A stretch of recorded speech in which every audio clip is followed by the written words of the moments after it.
वत्स, आज मैं तुम्हें कलयुग का एक ऐसा सत्य बताता हूं जिसे सुनकर हर संतान को अपने कर्मों का विचार करना चाहिए। बताओ, इस संसार में सबसे बड़ा दुर्भाग्य किसे कहोगे? धन का चले जाना, सम्मान का छिन जाना, या अपना घर खो देना? नहीं वत्स, सबसे बड़ा दुर्भाग्य वह है जब कोई संतान अपने ही बूढ़े माता पिता की आंखों में अपने कारण आंसू भर देती है।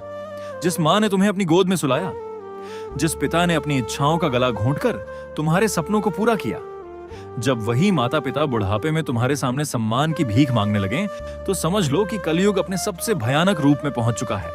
वत्स, याद रखना, ईश्वर हर मंदिर में नहीं बैठते।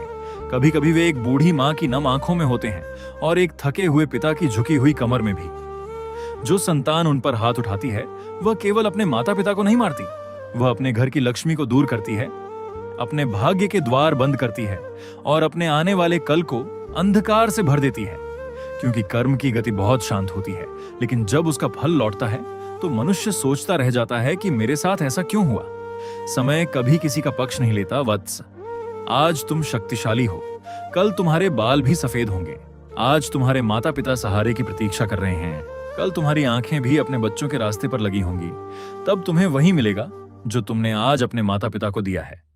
यही कर्म का नियम है।